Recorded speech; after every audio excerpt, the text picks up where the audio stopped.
అందరికీ నమస్కారం. Welcome back to my channel Deoras world. నేను దీప్తి. ఈ రోజు ఈ వీడియోలో పొంగల్ ఎలా చేసుకోవాలో చూపిస్తున్నాను. మన ఇండియన్స్ ఎస్పెషల్లీ సౌత్ ఇండియన్స్ అయితే బ్రేక్ఫాస్ట్ అయినా లేదా ఏదైనా పూజలు వ్రతాలు ఉన్నప్పుడు నైవేద్యంగా పెట్టాలన్నా లేకపోతే టెంపుల్లో ప్రసాదంగా పెట్టాలన్నా అప్పటికప్పుడు క్విక్గా ప్రిపేర్ చేసుకోవాలన్నా మనము పొంగల్కి ఫస్ట్ ప్రిఫరెన్స్ ఇస్తాము. మరి అలాంటి పొంగల్ సింపుల్గా టేస్టీగా ఎలా ప్రిపేర్ చేసుకోవచ్చో చూసేద్దామా? పొంగల్కి కాంబినేషన్గా మా ఇంట్లో అయితే పులుసు పచ్చడి చేస్తామండి. సో నేను ఈ వీడియోలో అవి కూడా చూపిస్తాను. ఆలస్యం లేకుండా వీడియోని అయితే స్టార్ట్ చేసేద్దాము. నేనైతే 1 కప్పు బియ్యం తీసుకున్నాను. తర్వాత 1/4 కప్పు పెసరపప్పు తీసుకున్నాను. మీరు 2 సమానంగా కూడా తీసుకోవచ్చు. తర్వాత అయితే జీలకర్ర 2 టేబుల్ స్పూన్స్, మిరియాలు 2 టేబుల్ స్పూన్స్ ఇలా మనము కచ్చాపచ్చాగా గ్రైండ్ చేసేసుకున్నాము. తర్వాత అల్లం తీసుకున్నాను. అల్లం అయితే నేను ఇలా సన్నగా కట్ చేసేసుకున్నాను. తర్వాత మనము జీడిపప్పు క్వాంటిటీ అనేది మీ ఇష్టము. నెక్స్ట్ ప్రాసెస్ అయితే పెసరపప్పు బియ్యము నేను ఒక బౌల్లో ట్రాన్స్ఫర్ చేసేసుకున్నాను. బాగా మనము ఒక 2 to 3 టైమ్స్ వాష్ చేసేసుకుందామండి. బాగా వాష్ చేసేసుకున్నాక 1:3 ప్రపోర్షన్లో వాటర్ అయితే మనం యాడ్ చేసేసుకుందాము. సో నేను 1 కప్పు బియ్యము 1 కప్పు పెసరపప్పు తీసుకున్నాను కాబట్టి ఆ క్వాంటిటీ ప్రకారం నేను వాటర్ అయితే యాడ్ చేసేసుకుంటున్నాను. 1:3 రేషియో అండి. సో మీరు దేంతో తీసుకుంటే దాంతో మీరు 3 గ్లాసెస్ ఆఫ్ వాటర్ అయితే యాడ్ చేసేసేయండి. ఇది ఒక 1 అవర్ నానపెట్టుకోవాలి. నానపెట్టుకొని మనము ఇలా కుక్కర్లో పెట్టేసుకుందామండి. 3 విజిల్స్ వస్తే సరిపోతుంది. ఇది వచ్చే లోపల మనము పచ్చడి ఎలా చేయాలో చూసేద్దాము. దానికి కావాల్సిన ఇంగ్రీడియంట్స్ అయితే ఎండుమిరపకాయలు ఒక 10 తీసుకున్నాను. తర్వాత ఒక ఆనియన్ తీసుకున్నాను. ధనియాలు 1 టేబుల్ స్పూన్, ఒక 1/2 టేబుల్ స్పూన్ ఆవాలు, 1 ఇంచ్ అల్లము, ఉద్దిపప్పు ఒక 2 టేబుల్ స్పూన్స్, తర్వాత మెంతులు ఒక 10 గింజలు. అంతేనండి పచ్చడి కావాల్సింది. చాలా టేస్టీగా ఉంటుందండి పొంగల్కి పచ్చడితో కాంబినేషన్ అయితే. డెఫినెట్గా మీరైతే ఒక్కసారైనా ట్రై చేయాల్సిందే. ఇప్పుడైతే స్టవ్ మీద ఒక ప్యాన్ తీసేసుకున్నాను. నేను చూపించిన ఐటమ్స్ అన్ని మనం ఒక్కొక్కటిగానే యాడ్ చేసేసుకుందాము. ఉద్దిపప్పు, ఆవాలు, ధనియాలు యాడ్ చేస్తున్నాను ఫస్ట్. తర్వాత మెంతులు కూడా యాడ్ చేసేసుకుందాము. ఎక్కువ ఆయిల్ అయితే అవసరం లేదు. ఓన్లీ ఒక 2 to 3 డ్రాప్స్ ఆఫ్ ఆయిల్ అయితే సరిపోతుంది. తర్వాత ఎండుమిరపకాయలు యాడ్ చేసేస్తున్నాను. సో అన్నీ కలిపి మనము వేగించుకునేస్తాము. కొంచెం ఉద్దిపప్పు గోల్డెన్ బ్రౌనిష్ వచ్చేదాకా వేయించుకోవాలి. సో వేగిపోయిందండి. ఇలా ఇది కొంచెం చల్లారాక మనం మిక్సీ పట్టేసుకుందాము. ఒక చిన్న మాట అండి, వీడియో ఎక్కడి దాకా వచ్చారంటే నా కంటెంట్ మీకు నచ్చినట్టే కదా. అయితే నా ఛానల్ని కానీ ఇదే ఫస్ట్ టైం చూస్తున్నట్టయితే తప్పక మన ఛానల్ని అయితే సబ్స్క్రైబ్ చేసేసుకోండి, లైక్ చేయండి, షేర్ చేయండి.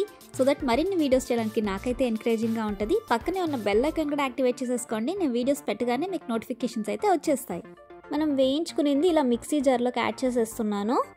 తర్వాత మనము అల్లం కూడా తరుక్కునేస్తామండి. 1 ఇంచ్ అల్లం అయితే యాడ్ చేసేసుకుంటున్నాము. తగినంత ఉప్పు యాడ్ చేస్తున్నాను. చింతపండు కొంచెం యాడ్ చేసుకుంటాము. కొంచెం టేస్ట్కి బెల్లం కూడా యాడ్ చేస్తున్నాను నేను. ఇలా మనము గ్రైండ్ చేసేసుకొని కొంచెం వాటర్ యాడ్ చేసుకుందామండి. కొంచెం వాటర్ యాడ్ చేసుకొని పేస్ట్ లాగా చేసేసుకుందాం మనము. లాస్ట్లో మనము ఆనియన్స్ అయితే యాడ్ చేసుకుంటాము. ఆనియన్స్ అయితే కచ్చా పచ్చాగా గ్రైండ్ చేసేసుకోవాలి. ఇప్పుడు స్టవ్ మీద పాన్ పెట్టేసుకుందాము. ఆయిల్ యాడ్ చేసేసుకొని ఆవాలు, జీలకర్ర యాడ్ చేస్తున్నానండి. తర్వాత ఉద్దిపప్పు కూడా యాడ్ చేశాను, కరివేపాకు. తర్వాత మనం గ్రైండ్ చేసుకున్న పచ్చడిని అయితే యాడ్ చేసేసుకుందాము. ఒక 2 minutes వేయించుకోవాలండి. ఈ వాటర్ అంతా ఎవాపరేట్ అయిపోతుంది. కొంచెం పచ్చడి గట్టి పడిపోతే సరిపోతుంది అంతే. ఈ పచ్చడి మనకి దోశలోకి, ఇడ్లీకి కూడా బాగుంటుందండి. ఇలా పచ్చడి రెడీ అయ్యేది పక్కన పెట్టేసుకుందాము. నెక్స్ట్ అయితే పులుసు ఎలా చేయాలో చూద్దామండి. నేనైతే చింతపండు జ్యూస్ తీసుకున్నాను, 1 కప్ తీసుకున్నాను. తర్వాత అయితే పచ్చిమిరపకాయలు ఒక 3 నుంచి 4 తీసుకున్నాను. ఇలా నిలువుగా కట్ చేసేసుకున్నానండి. తర్వాత పచ్చిమిరపకాయల పేస్ట్ కూడా తీసుకున్నాను నేను, 1 టేబుల్ స్పూన్ అంతా. ఇప్పుడు స్టవ్ మీద ప్యాన్ పెట్టేసుకొని మనము 1 టేబుల్ స్పూన్ ఆయిల్ యాడ్ చేసేద్దాము. కొంచెం ఆయిల్ హీట్ ఎక్కాక మనం తిరుగుమాత అయితే యాడ్ చేసేసుకుందాము. ఆవాలు, జీలకర్ర, కరివేపాకు యాడ్ చేసేసుకుందాము. తర్వాత పచ్చిమిరపకాయలు యాడ్ చేసేస్తున్నాను. పచ్చిమిరపకాయలు పేస్ట్ కూడా యాడ్ చేసేస్తున్నాను. ఒక 2 మినిట్స్ వేయించుకుందామండి. తర్వాత చింతపండు పులుసు యాడ్ చేసేసుకుందాము. మనం ఉత్త పచ్చిమిరపకాయలు వేస్తే మనకి కారం అనేది స్పైసీ తగలదండి, అందుకని పేస్ట్ కూడా యాడ్ చేశాను. కొంచెం వాటర్ కూడా యాడ్ చేసుకున్నాను నేను. తర్వాత పసుపు యాడ్ చేసేసుకుందాము. తగినంత ఉప్పు యాడ్ చేసుకుంటాము. నెక్స్ట్ బెల్లం యాడ్ చేసేసుకుందాము. నేనైతే 1 టేబుల్ స్పూన్ యాడ్ చేస్తున్నాను. స్వీట్ మీకు తగినట్టు మీరు యాడ్ చేసేసుకోండి. తర్వాత ఒక శనగపిండి తీసుకున్నాను, ఒక 2 టేబుల్ స్పూన్స్ అంతా. దాంట్లో కొంచెం వాటర్ వేసి బాగా మిక్స్ చేసేసుకోవాలండి ఉంటలు లేకుండా. ఈ పులుసు అనేది మనకి బాయిల్ అయ్యాక చూడండి ఇలా బాయిల్ అవ్వాలి. మనం ఉప్పు కారం కూడా ఈ స్టేజ్లోనే చూసేసుకోండి మీరు.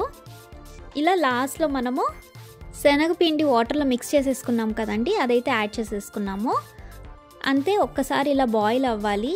మనం థిక్నెస్ కోసం ఇలా శనగపిండి పేస్ట్ యాడ్ చేసాము. అంతేనండి, పులుసు అయితే రెడీ అయిపోయింది. నేను వేరే బౌల్లో ట్రాన్స్ఫర్ చేసేసుకొని కొత్తిమీరతో గార్నిష్ చేసేస్తున్నాను. పచ్చడి పులుసు 2 రెడీ అయిపోయినాయి. పొంగల్ అయితే చూసేద్దాము. కుక్కర్ అయితే 3 విజిల్స్ పెట్టేసాం కదండి. సో నేనైతే ఇప్పుడు ఓపెన్ చేస్తున్నాను. చూడండి బాగా బాయిల్ అయిపోయింది మనకి. ఇప్పుడు స్టవ్ మీద ప్యాన్ పెట్టేసుకొని గీ యాడ్ చేస్తున్నాను నేను, ఒక 2 టేబుల్ స్పూన్స్ అంతా.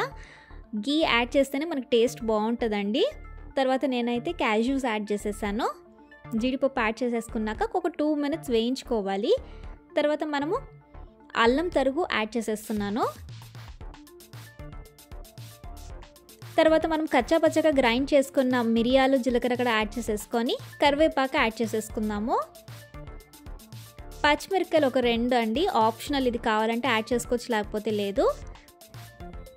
తర్వాత మనము ఇంగువ యాడ్ చేసేసుకుందాము. తర్వాత మనం వాటర్ యాడ్ చేసేస్తున్నామండి. కొంచెం బాగా బాయిల్ అయ్యాక సాల్ట్ అప్పుడు యాడ్ చేసుకోవాలండి మనము. అప్పుడే మనకి పొంగల్లో సాల్ట్ అనేది బాగా పడుతుంది. సో ఆ వాటర్ని అయితే నేను ఇలా ట్రాన్స్ఫర్ చేసేసాను పొంగల్లో. ఒకసారి బాగా మిక్స్ చేసేసుకుందాము. పొంగల్ అనేది మరింత టేస్టీగా ఉండాలంటే ఒక చిన్న టిప్ అండి. నేనైతే ఒక 1/2 గ్లాస్ పాలు అయితే యాడ్ చేస్తున్నాను. మనం పాలు యాడ్ చేయడం వల్ల ఇంకా టేస్టీగా ఉంటుంది పొంగలు. ఇలా బాగా మిక్స్ చేసేసుకున్నాక మనం ఒక్కసారి బాయిల్ అవ్వడానికి వదిలేద్దాము స్టవ్ మీద. ఒక 2 మినిట్స్ అలా వదిలేస్తే సరిపోతుందండి. మన పొంగల్ అయితే రెడీ అయిపోయినట్టే. అంతేనండి, చాలా రుచిగా ఉండేటువంటి పొంగల్ అయితే నోట్లో వెన్నలా కరిగిపోతుంది. తింటుంటే ఆ ఫ్లేవర్ చాలా ఎంజాయ్ చేస్తారు. మామూలుగా పొంగల్కి కాంబినేషన్ అయితే గ్రౌండ్నట్ చట్నీ లేకపోతే సాంబార్తో తింటూ ఉంటారు. నేను చూపించిన ఈ పులుసు పచ్చడి కాంబినేషన్స్ అయితే ఒక్కసారి ట్రై చేయండి. డెఫినెట్గా మీరైతే నెక్స్ట్ టైం మరీ ఇదే చేసుకుంటారు. అంతేకాదండో, పొంగల్ అంటే ఇష్టం లేని వాళ్ళు కూడా ఒక ప్లేట్ ఎక్స్ట్రానే తింటారు. సో అంత రుచిగా ఉంటుంది. అయితే లేట్ చేయకుండా మీరు కూడా తప్పక ట్రై చేస్తారనుకుంటున్నా. Thanks for watching. Like, comment, share and subscribe to my channel. See you soon. Bye bye.